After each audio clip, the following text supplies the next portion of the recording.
Друзья, вот такой вот мини-ПК на Ryzen 3 4300U. И чем он интересен? Да интересен тем, что цена такая же, как у Intel N серии, а возможностей быстродействия побольше. Да и в принципе-то NVMe на борту.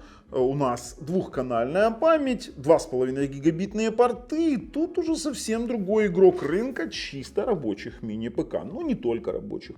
Я вам скажу, на нем можно посмотреть видосики, можно поиграть даже в какие-то незамысловатые игры по типу даже полноценных танчиков до 100 FPS. Конечно же, в Counter-Strike, PUBG можете забыть. Но то, что этот мини-ПК интересен в 2025 году, это факт. И факт это остается в том, что он стоит в базе 133 бакса. А в чем база, вы скажете? Да, все просто. Дело в том, что база, это его можно взять без памяти и без NVMe-шки. И я вам скажу так, что в таком варианте я бы брал, потому что, например, живя в Украине, у нас лимит 150 евро на ввоз без таможенный, а 133 бакса, он не подпадает под таможенные пошлины. И получается, что взяв такой мини-ПК за 133 бакса, докинув здесь какие-то две плашки DDR, допустим, 4 по 8 гигабайт, либо по 16, я получу, допустим, 32, либо 16, либо 32. Максимально при этом можно сделать 64 гига в двухканальной памяти. И это уже прикольно. Он на 92 или на 93% быстрее, чем Intel N100. Извините меня, это даже тесты показывают, потому что тот же самый PC-Mark, когда мы с вами посмотрим, они вот прям вот внушительно показывают, потому что на Intel N100 это где-то приблизительно там 2500 баллов. А на Intel, на Ryzen 3 4300U это уже ни много ни мало, там 4800, и тут тоже практически в 2 раза, почти в 2 раза. И с чем его можно сравнить? Да его можно сравнить даже с 7 серией Intel Core i5, 4 ядра, 4 потока, потому что именно здесь столько. Немножко смущает кэш 3-го уровня в 4 мегабайта, немножко смущает 64 бит графическая шина графической памяти, но извините меня, это не игровой мини-ПК, и мы в принципе не позиционируем его так. Рабочий ПК за хорошие деньги. Ссылки в описании под видео. Подписываемся, нажимаем колокольчик, а мы пошли его распакуем и потом начнем тестировать там же и сделаем выводы. Переходим.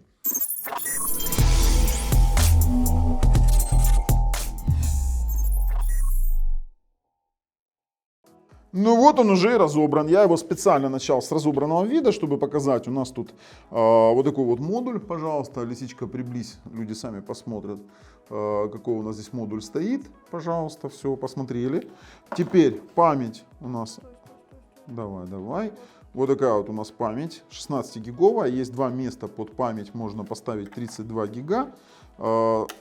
Все, поставили. И вот такой вот SSD-шник у нас NVMe на 512 гигов.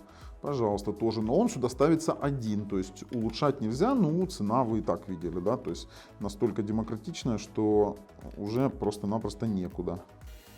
Так, закрутили, можно собирать. Так, собрали. Давайте закручивать. Мы проверяем, кнопочка нажимная. Все отлично. Слушайте, моя любимая отвертка от Xiaomi. Лисичка вам закинет в описании под видео ссылочку на нее, потому что уже сколько лет, до сих пор аккумулятор живой, да? Да. И крутит. Это же специально для микроэлектроники, которая не перетянет ваши винтики, не сорвет их с пониженной мощностью. Пожалуйста, видите? То есть, если бы она была дурная, как не знаю что, то, конечно, срывала бы винты. Теперь дальше. Мы видим здесь крепежные посадочные места. Вот под вот такой вот крепеж. Вы можете крепить его к монитору, либо к чему угодно. Конечно же, есть вот такие вот даже винтики у нас, вообще не вопрос. Теперь по портам. 2 LAN J45, 2 HDMI, 1 DisplayPort, разъем питания. Есть у нас спереди 3 USB 3.0, Type-C-шечка, разъем под 3.5 и есть кнопка питания. Слушай, материал очень прикольный, и снизу мы видим через диффузор активное охлаждение. Также у нас есть блок питания на 60 Вт. Пожалуйста, и все, в принципе, больше ничего в коробочке нет, поэтому я думаю, да, кабель HDMI нет, поэтому идем с вами подключаем и настраиваем уже и будем тестировать. Так, смотрим. Ryzen 3 Mobile, Renoir 7-нанометровый, и у нас получается кэш третьего уровня 4 мегабайта. Ну, для работы, думаю, сойдет. Посмотрим, что получится. Основная плата PCI-Express 3. Память у нас стоит DDR4 16 гигабайт. Но сейчас она в одноканале 64-битном. Если влепить еще одну плашку, можно получить двухканал 64 бит или четырехканал 32 субканалами 32-битными. Ну и как видим, здесь у нас сейчас графика AMD Radeon Graphics Vega 7-нанометровая. Ну вот она, кстати, тоже Renoir 7-нанометровая. Шириной шины 64 бит. Да, поиграть такое будет себе. DDR4 завязана на памяти самой системы. Давайте немножко устроим бенчмарк CPU-шки и посмотрим, с чем его можно сопоставить. Я вам скажу сразу, это лучше, чем N150, вернее N100, N150, N97, N95 процы от Intel. Это однозначно, это вот быстрее как минимум на 90%. Но я вам сейчас еще покажу. И вот, пожалуйста, мы можем с вами выбрать какой-нибудь Core i5 7600K и приблизительно в тех самых цифрах, и в одноканале чуть-чуть Core i5 его обгоняет. Немножко, при этом Core i5 4 ядра, 4 потока. Здесь у нас, как мы видим, тоже 4 ядра, 4 потока. Вот приблизительно тот самый уровень. По SSD-шнику, который здесь стоит, у нас фактически AEV 512 гигабайт, это у нас NVMe Express 1.4, PCI-Express 3.0 X4 на PCI-Express 3.0 X4, то есть шина 3.0 и сам по себе SSD-шник тоже 3.0. По скорости 2360 на чтение, 2318 на запись для PCI-Express 3 это вполне отличный результат. И в принципе как бы они даже выжили, наверное, какой-то определенный максимум для этой шины, для такого ценового сегмента. По температуре теста, когда мы проводили тесты, у нас был подъем температуры 70-74 градуса именно на SSD-шник при прямой записи. Тут мы скрывать не будем, как бы просто чтобы сэкономить время обзора, мы об этом честно говорим. И я бы, конечно, вот заморочился чуть радиатор какой-то, налепил бы на сам SSD-шник. Я думаю, тут проблема у самого SSD-шника, а не компьютера. Но радиаторчик я бы прилепил. Хотя, поверьте, ничего ему не будет. Перед тем, как пойдем дальше, мы с вами посмотрим мониторинговые данные того, что мы с вами получили в PC Mark 10. Это основной тест для рабочих компьютеров. В Essential он набрал 8219 баллов. И как бы для работы это действительно классно. Это видеоконференц-связь, это веб-браузинг и, в принципе, открытие-закрытие приложения. Открытие-закрытие приложения вообще отлично, с учетом того, что здесь NVMe. Да, у нас видеоконференц-связь при подключении камеры, отличные показатели FPS для разных режимов. И, конечно же, веб-браузинг Score у нас тоже. Мы можем здесь воспроизводить 4К спокойно видео, можем Shop View Image 60 FPS, Shop Animate 3D Object 221 FPS. Это значит, что любые сайты, любой сложности он будет спокойно тягать. Как бы тут вопросов нет. То есть вы сможете работать в социальных сетях, вы сможете работать, допустим, браузить, вы сможете развлекаться в интернете. Это все, что касаемо онлайн развлечений, либо онлайн работы.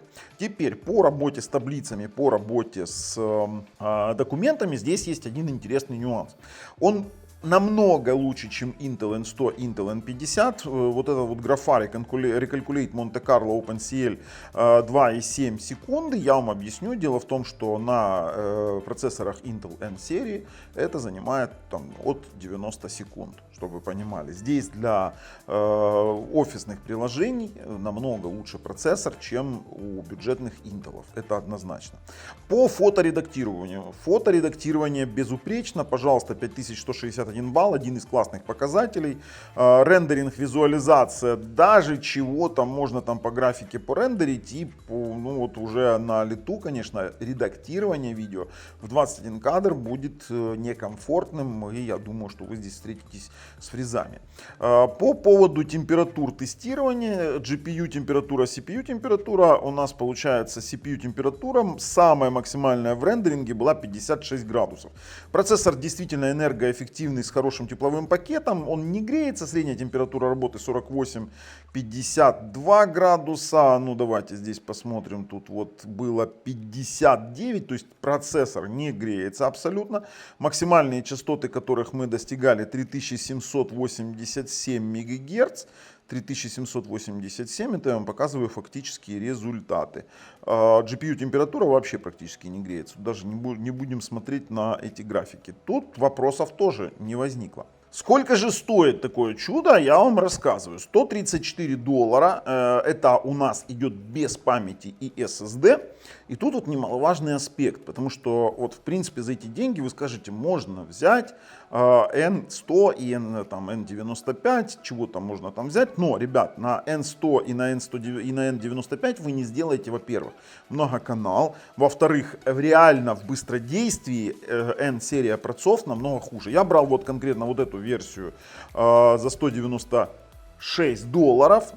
И получается, смотрите, даже вот на оценке Technical City есть Ryzen 3 430U и процессор N100 даже, то есть у нас 2.39, а здесь 4.58, на 92% он лучше в производительности, чем, допустим, тот же самый N-процессоры.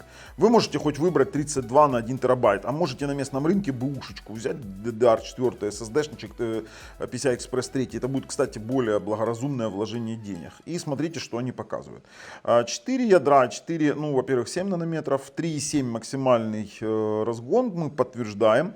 4 экрана поддерживается, то есть 2 HDMI, 1 DisplayPort, 1 Type-C, все могут выводить экраны. И у нас Vega Radeon Graphics до 2000 МГц, посмотрим, что они там, во что-то даже сыграем.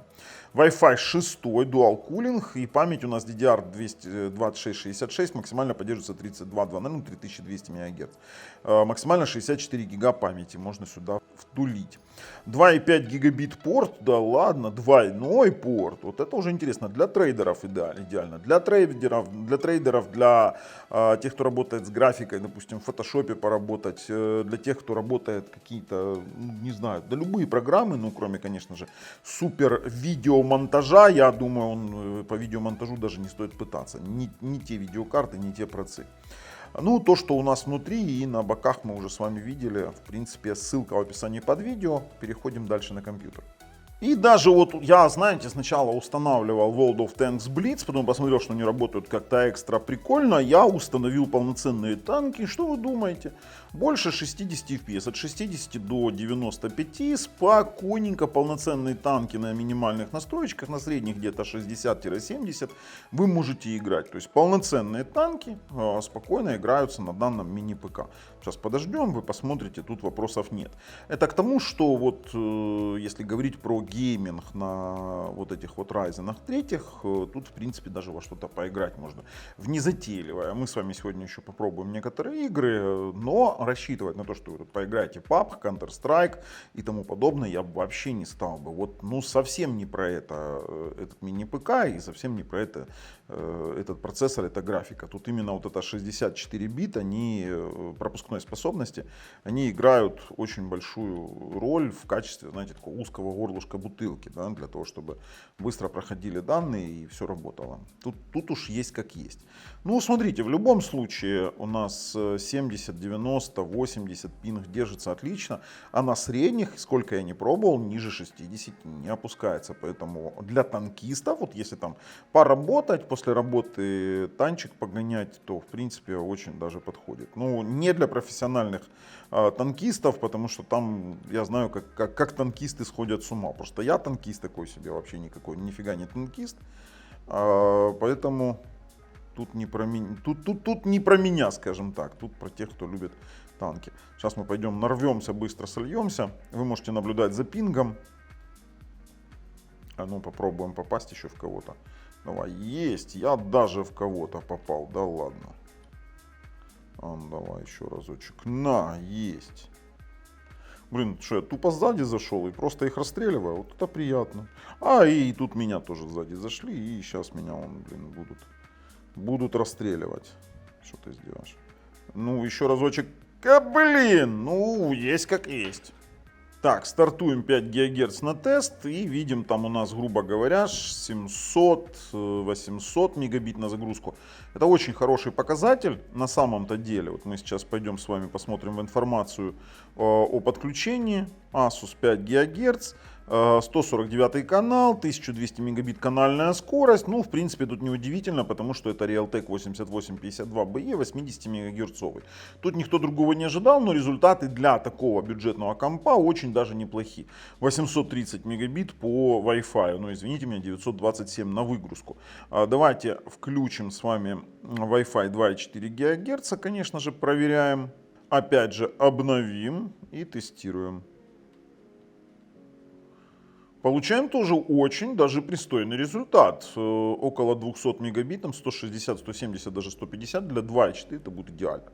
Это идеально, это значит, что мы можем на 2,4 ГГц даже смотреть там любой контент, который захотим. Сейчас мы с вами подключим еще LAN RJ45 на 2,5 гигабита. Мы должны проверить заявление производителя. Ничего себе, 400 мегабит на 2,4 ГГц. Каких, за счет чего? Ну, прикольно реализовано, на самом-то деле. Вот такие моменты я люблю. Когда ты берешь, так, включаем LAN. Пробуем. LAN RJ45.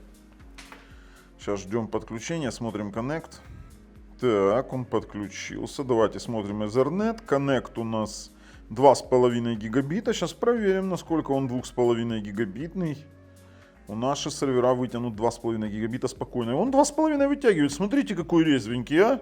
2,5 на 2,5, отлично. Ну, раз уж мы с вами, в принципе, в Google Chrome, ну, давайте проверим сразу ютубчик. Обязательно. Вот YouTube 4К. Это как показатель браузинга, да, и показатель того, что он может. Давайте 4К геоплейсы. Наш тестовый канал. Включаем Дикая река 4К.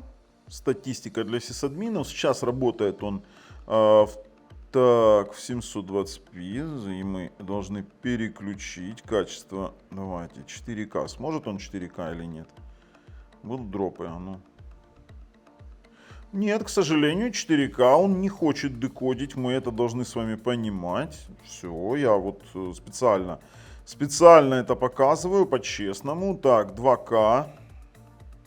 Сейчас попробуем на 30-кадровых видео. И, значит, попробуем 1080p 60 Гц. А вот 1080p 60 Гц вообще беспроблемно. Смотрите, так. Так, идем в DreamView Channel. Мне интересно 30-кадровые видео. Очень интересно. А вот, в принципе, 30 кадров 4К видео. Сейчас попробуем оценить. Или это 4К. О, давайте 2К 30-кадровое видео. Статистика для сисадминов. И видим, что у нас 0 дропов. Да, там есть некоторые визуальные фризы. Это из-за разности рекордера, из-за разности частот рекордера и, скажем так, камеры. То есть это только лишь фризы на монтаже. То есть по дропам мы можем видеть, что он может. Ну нет, 2К все равно выпадает бесконечный дроп. То есть мы делаем вывод, что Full HD спокойно воспроизводит. Да, в принципе, такие компы для 4К и не берут. То есть он может, конечно же, 4К изображение вам поставить. Либо 4К 24 кадра с жесткого диска воспроизводить. Но онлайн-видео 4К я бы не рассчитывал. Тут уж я должен вам сказать правду. Проверка на офисную пригодность. Здесь мы делаем с вами очень просто. Мы делаем некоторые математические действия с завязкой на какие-то моменты с формулами, с элементарными. Этого более чем достаточно. 1 плюс 2. И потом мы их начинаем... ну еще давайте пару текстовых сделаем. И потом мы начинаем это все дело растягивать. Именно не копировать, потому что копировать он может, а растягивать. Потому что здесь конкретно вот эта важна рекалькуляция. Вот смотрите, мы на пару сот строк вправо ушли. Заполнила все отлично. И поехали на, там, давайте, на 1000... Ой, не, мы, во-первых, должны выделить. И, ого, тут даже не на пару сот строк я ушел. Ничего себе, вообще капец. И поехали вниз. Например, на 1000 строк. И подождем, 1200. И подождем, насколько быстро он заполнит.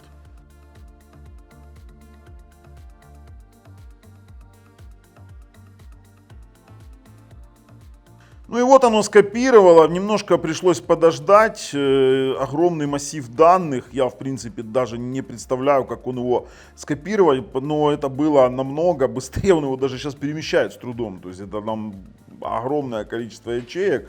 Я что-то аж перестарался, когда создавал там 1000 на 1000 этих рекалькулируемых строк, ну, вернее, ячеек, но он с этим справился. Это прям вот такой, ну, очень-очень сильный тест. Ну и в принципе по поводу даже батлнетовских игр я пробовал, допустим, ставить Diablo 4, он, конечно же, его не захотел поставить, потому что он мне выдал изначально, что у вас частота процессора базовая, она не подходит, ну вот видите, процессор компьютера не соответствует. Ну, есть как есть, тут уж извините. Поэтому я вам скажу, Hearthstone, танчики Блиц, танчики еще какие-то, там, танчики большие, там, какие-то казуальные игры, старенькие игры, эмуляторы. Вот это здесь пойдет, конечно же, с превеликим удовольствием. Counter-Strike, последний CS2 вообще не рассчитывайте, как, в принципе, и PUBG. А вот игры по типу Хардстоуна, да, бог ради, играйте и тому подобное.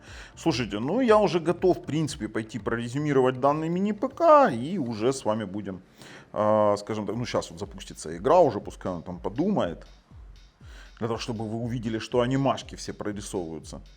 Вот, пожалуйста, берем, то есть ставим карту на стол. Да, это не самый быстрый ПК, но для работы, для домашнего, для браузинга, для какого-то кино, там, Full HD, 4К, 24 кадра с диска пойдет. Онлайн, конечно, я бы не рассчитывал. Он вполне подходит. Все, ребят, я свое слово сказал, ссылки в описании под видео. Нормальный себе за такие деньги, по крайней мере, лучше, чем Intel N-серия компьютер. А с вами был Бабл на канале Технозон. Пока.